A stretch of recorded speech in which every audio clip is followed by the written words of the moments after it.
एका शेतकऱ्याच्या घरातल्या मुलानं अभिषिक्त राजा होणं किंवा त्याचा राज्याभिषेक होणं ही आपल्याला वाटते तेवढी सोपी गोष्ट नाही.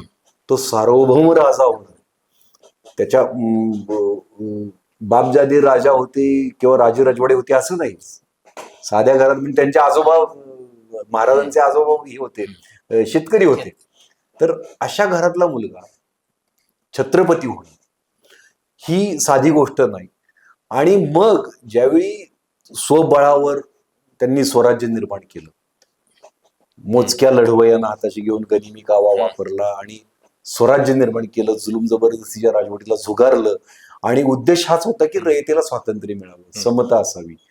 हे राजे रजवाडे खूप होऊन गेलेत याच्या आधी, पण शूर पण राजे खूप होऊन गेलेत, पराक्रमी राजे पण खूप होऊन गेलेत. आपल्या भारतभूमीत प्रचंड पराक्रमी राजे होऊन गेलेत. पण संवेदनशीलता आणि शौर्य हे एकत्र असणं फक्त छत्रपती शिवाजी महाराजांच्याच होतं. म्हणूनही 350 वर्षानंतर एकच राजा काळजात जपला गेलाय, तो म्हणजे छत्रपती शिवाजी महाराज.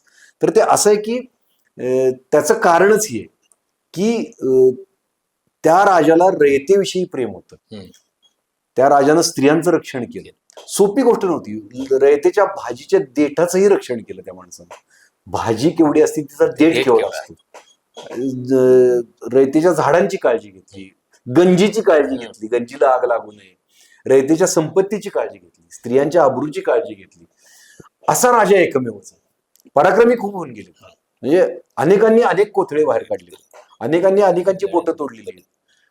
शौर्य, पराक्रम, महानता त्यात नव्हती, महानता यात होती. खरी महानता कशात आहे ना, आपल्याकडे तेच कायम महामानवांच्या बाबतीत केलं गेलं. त्या महामानवाची खरी महानता ज्यात आहे ना, तेच लपवायचं आणि वेगळ्याच गोष्टी समोर आणायच्या. पूर्ण व्हिडिओ पाहण्यासाठी महाराष्ट्र दिनमानच्या YouTube चॅनेलला व्हिजिट करा.